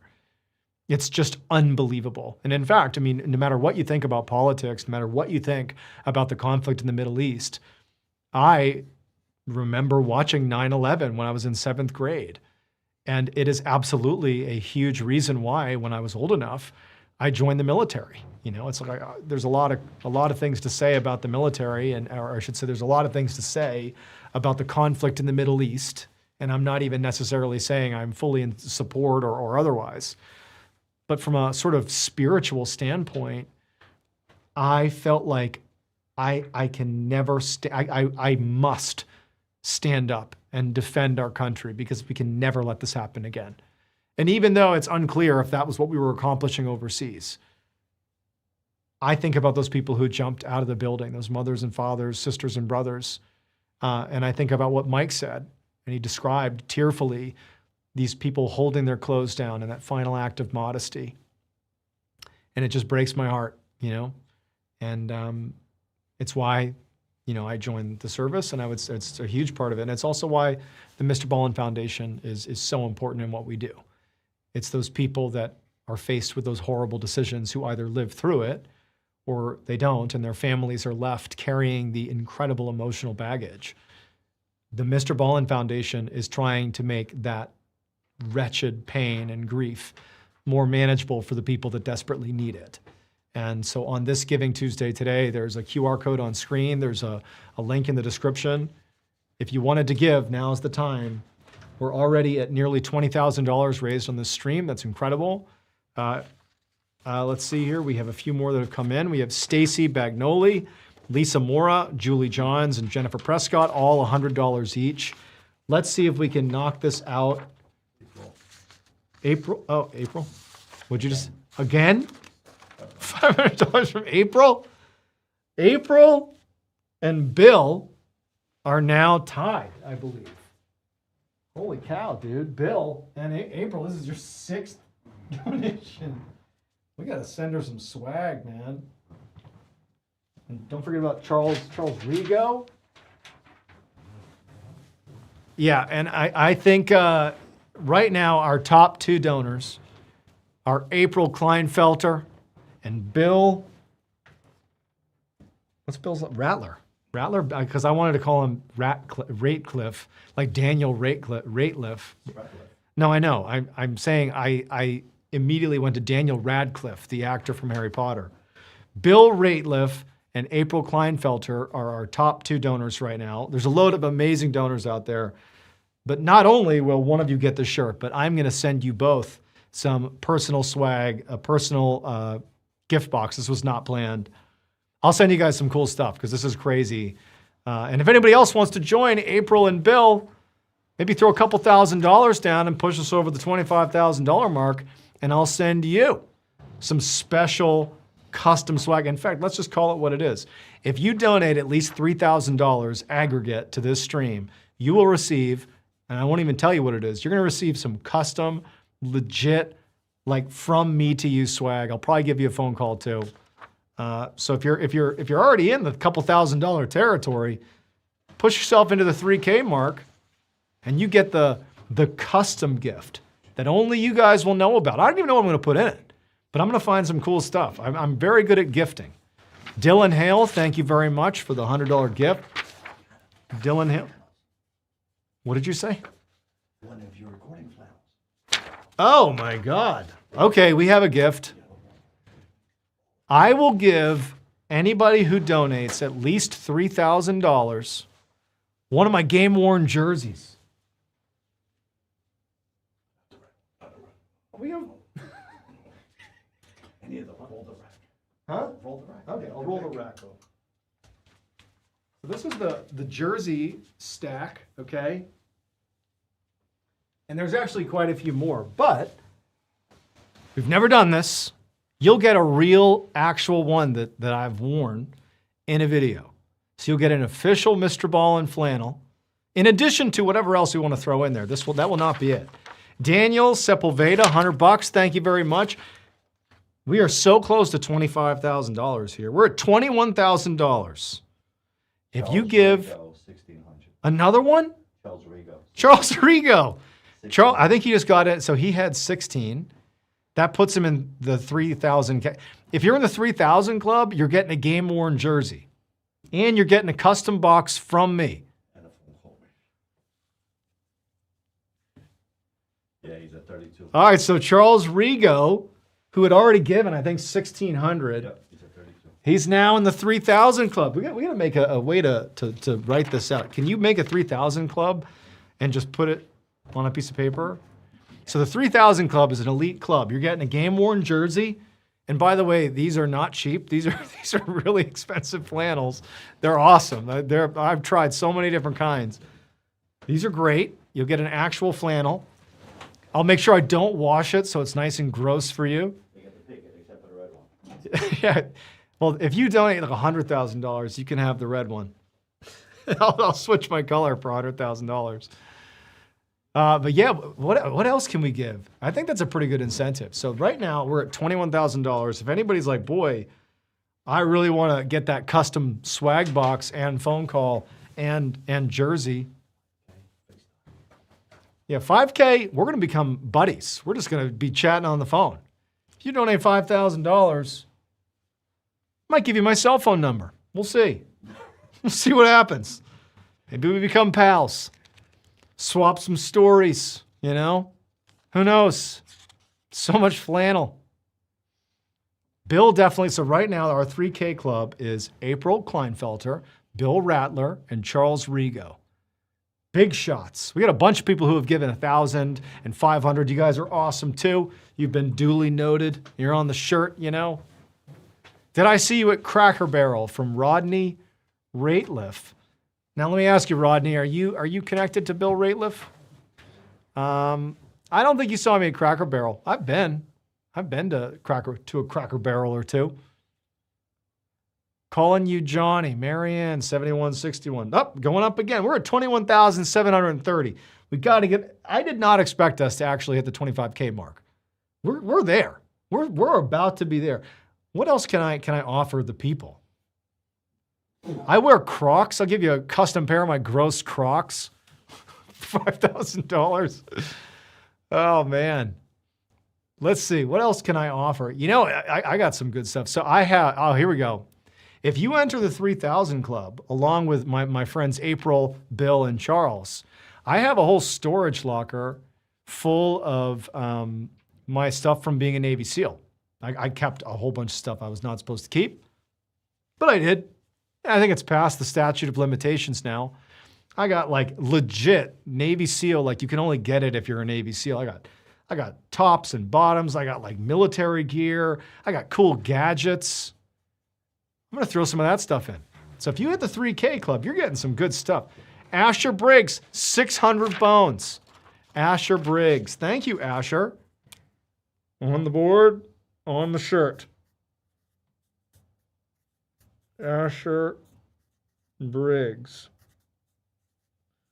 So if you want some literal Navy SEAL gear and a game-worn jersey and all the other stuff we're offering, you just got to give at least $3,000.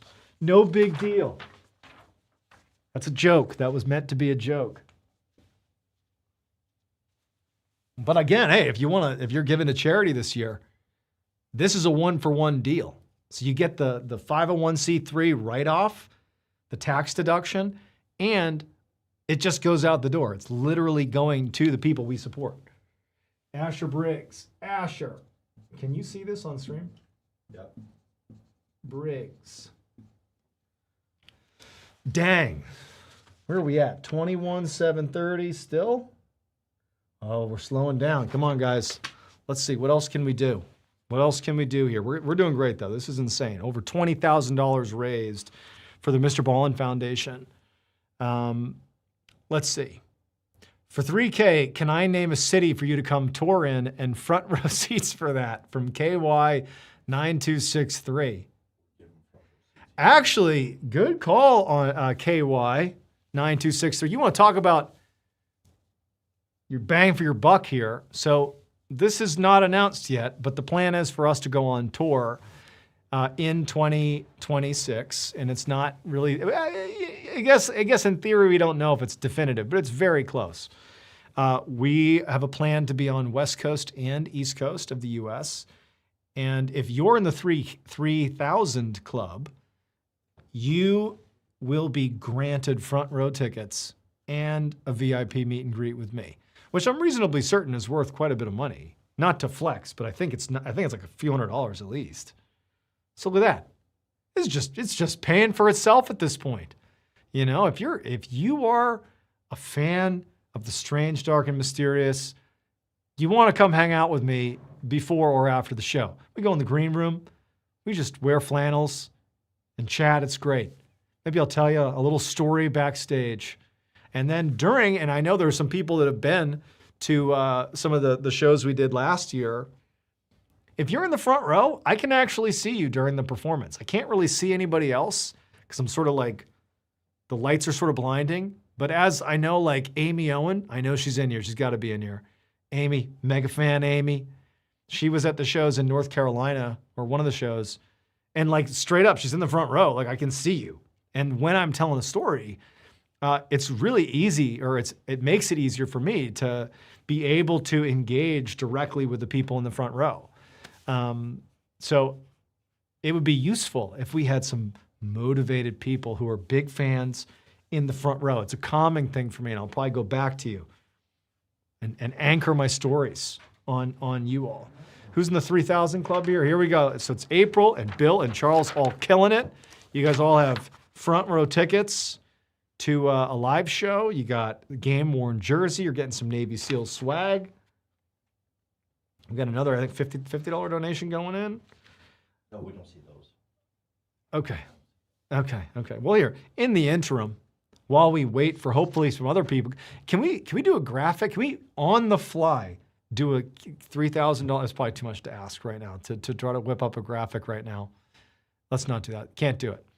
What was the scariest story you've ever told on or outside of your channel? From Prolings, Prolings.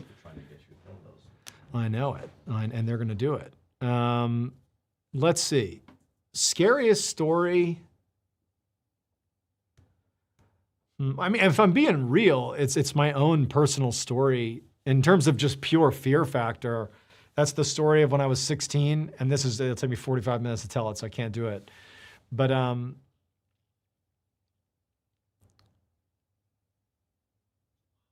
no, that's a cut. You reading that comment? Yeah, I'll address it. So basically, the one of when I was 16 years old, and I was in a cabin in New Hampshire, and I saw something walking around the cabin that scared me tremendously.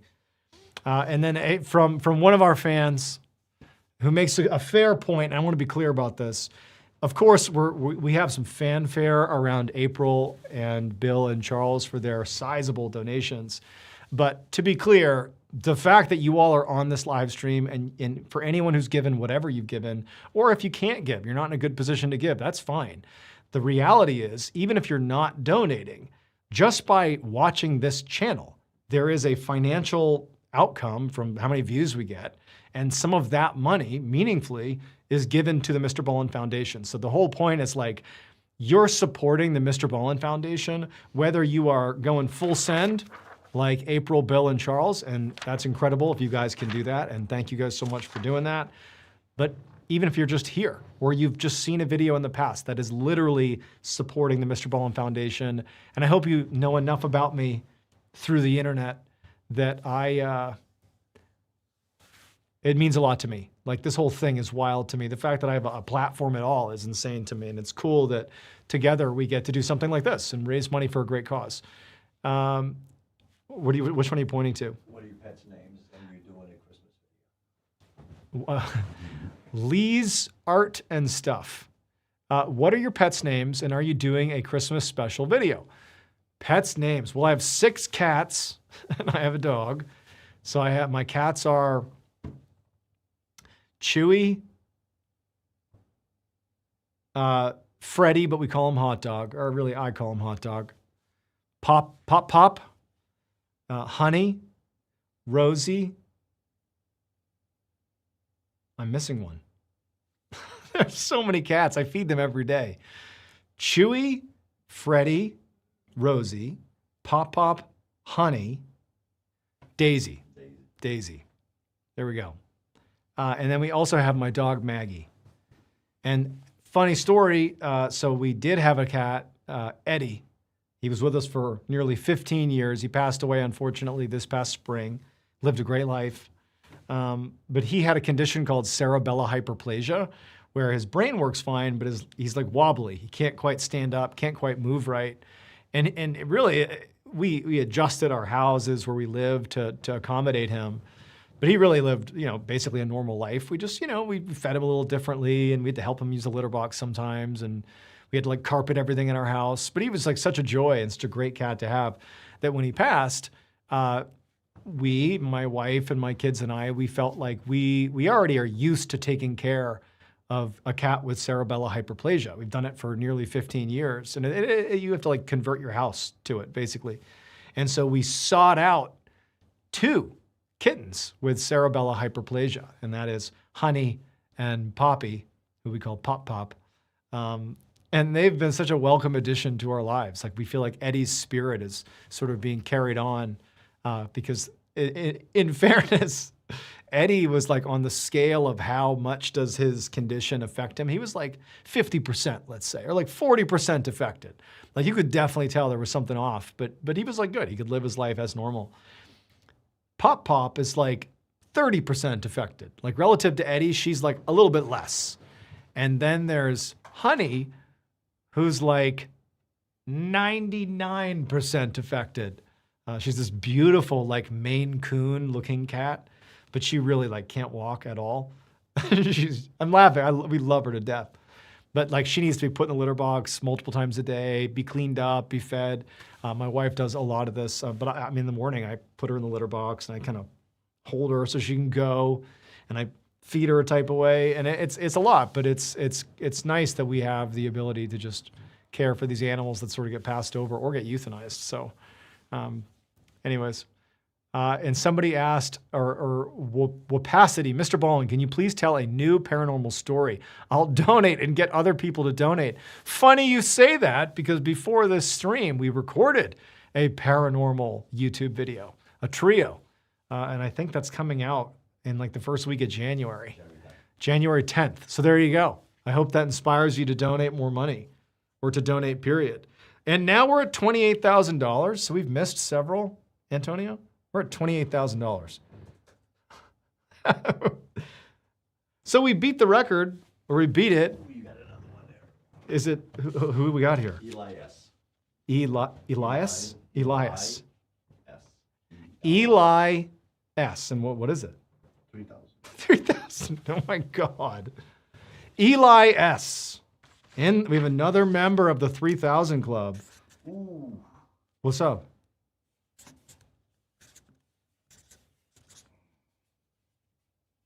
Is this something you're going to show me? Veras? No. 4,000. Oh my God. We have 2 more members of the 3,000 Club, which, for people who don't know what that means, front row seats and a VIP experience at a live show of their choosing. And we'll probably book you like airfare and hotel and all that stuff. We'll do custom game-worn jersey, some swag from my Navy SEAL days and some other stuff too. So this kind of pays for itself. And I know not everyone can do this, but we got to reward the people that are coming here and open up their pocketbooks and their wallets. Eli S. Is it literally Eli space S? Okay, because I'm writing it on here. Eli S, my man. Eli S, and then the other one, the 4,000. Which one is that? Eli S. And then what's the 4,000? Veronica, she's back. Veronica on top. She already gave. Where are we at with Veronica? She's gonna be like $6,000. We're doing the math. Veronica, psycho. Veronica Winslow. My goodness. She wants that shirt. You're getting. I don't even know. 4,000. My goodness. So I think Veronica, if I'm not mistaken, was at like 1,000 or something. I don't know why I'm looking on here. I know she did 500. I think she did $4,500. Eli, Charles, Bill, April, you guys are crazy. And She's at 5K. 5,000 bones is Veronica. So the top donor, in addition to being spoiled in all this swag, will also get this shirt as well. Another game worn. Wow. Okay, so April or Veronica. I don't think I put Veronica on this board yet. Or on my. I did. She got a star. I'm losing track of all the things that I'm doing. This is crazy. I think we're gonna hit like 30,000. All right, we're at $29,209. We're gonna cap it once we hit 30,000 because already we've gone way over time. This is so cool. This is totally exceeded what I thought it would be. At 6,000, you get a pair of his boxers. LK again, 150. Thank you, LK. Another donation. Really appreciate that. The Zollner family again at 200. I really appreciate you guys. The Zollner family, man. So are we? The 5 names are April, Bill, Charles, Eli, Veronica that are in the 3K club. Just want to make sure. Veronica's on her own club. Veronica's in a special 5K club. We didn't even have a 5K club. Veronica was way more than 500 before the 4,000. Yeah, so Veronica she's at 5K. Show us the kitties. Yeah, I don't have any pictures of the kitties. So we're at $29,231. We're gonna stop it at 30K. So who wants to close us out? If you, well, I don't know how to calculate who does the final donation, but we're almost there. This has been so amazing. The turnout for this has been incredible. We were trying to hit 25,000. We're about to hit $30,000. We got the new 3,000 club. Not the fans' big word. We'd have to give them options though. So one of the things that our amazing director, Lori, has said is, well, the thing is if I do that, I have to be able to give options now. Otherwise, they're gonna be like, where do you send it? Do you know what I mean? So if Lori wants to give options, because otherwise there's too many suggestions in a way. Huh? We'll do it for Christmas. Okay, one of the things that we would like to do is, because this is like fully like user funded here, this is a pure, you guys have given for the holiday season here. Lori is saying, why don't we let you all choose where this money actually goes to? Oh, she's gonna send it to me, okay. And we just crossed the 30K mark. Someone must have just dropped $1,000, must have just happened. Bill Rateliff? $1,000? Bill, Bill, holy cow, man. Now you're up to $4,700. You guys are psychos. April, Bill, Charles, Eli S, Veronica, all in the 3K club. Veronica, and it's insane. Oh, here we go. You could let the fans pick where we send the funds. All right, so here's what we're gonna do, because it's gonna be, can we do a live poll? Huh? We're gonna do this again. So look, I'm gonna put up a poll where you're gonna get to choose where we want this money sent to. And so just so you know, Lori, she does a bunch of diligence to make sure wherever we send the money is like a vetted place, because obviously there is opportunity here to be scammed. And so she's very careful about ensuring where we send money is not just sort of random. It's thought through. even if it's just to an individual or to a family, there is a vetting process. So that way, it's not sort of random. She comes up with, let's say, 5 choices for where this live stream money is going to go. Thank you all so much for the donations. We'll put that out to you all to make a decision on.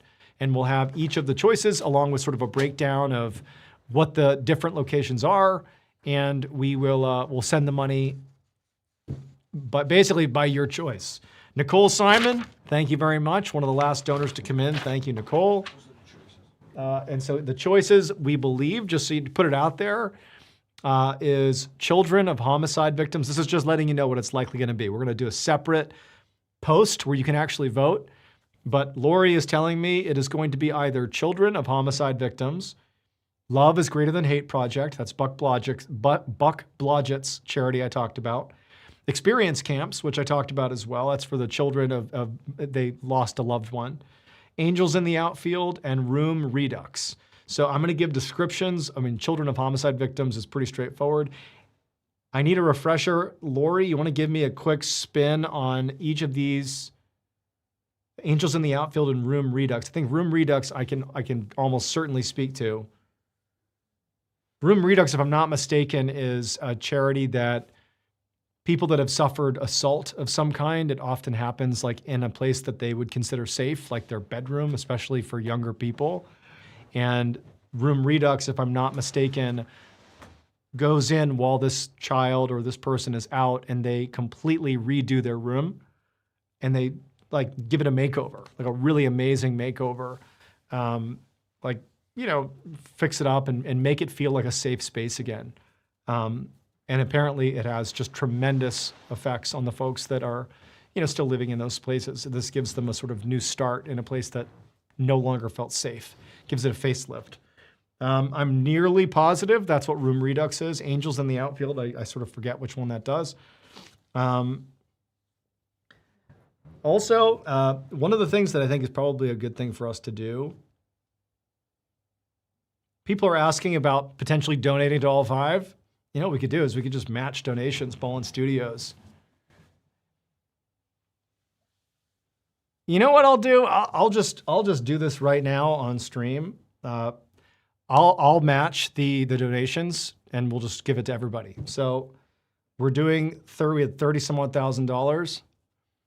My family will match those donations, and maybe I'll even see if Ballen Studios will also match, and we'll just spread the wealth to all the organizations. Oh, dude, look at that. There's actually a poll in there. You know what we're going to do? Let's make it simple. I'll match. I'll see if the company can match. No promises there, but I'll definitely personally match my family, and we'll just give it to all of these. We'll divide it up. How does that work for everybody?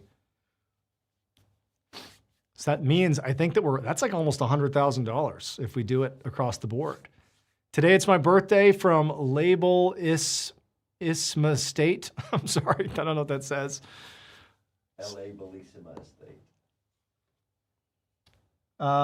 There we go. Well, thank you guys. I think we're going to go ahead and probably just end it on this because you guys crushed it. We finished at 30,538. Veterans deserve donations too, in my opinion. Oh, on Veterans Day, and I believe on Memorial Day as well, MrBallen Foundation also gives to veteran charities. Being a veteran myself, it's close to my heart. We give donations every year to veteran charities. This year we gave to Swim with a Mission, which is an organization that basically raises money for veteran charities as well. So we gave them money, and they distribute across several veteran charities. Where is old Seagull Lung? Is he dead? No. Oh yeah, no, I know. All right, so thank you all. This has been incredible. We blew our goal away. I'm gonna match $30,538.17. Maybe we'll get the company to match as well. But either way, thank you guys. This is incredible. To April, Bill, Charles, Eli S., and Veronica, the 3000 Club. Expect to hear from a guy named Antonio. He is my right-hand man. He's sitting over there. He's going to be the way we make sure we get your information, and we take care of you like we said we would. And to all the donors and all the fans, everyone who's here, this is incredible. I love you guys. This is awesome. Thank you. We're going to end it right there. Have a wonderful holiday season. Take care.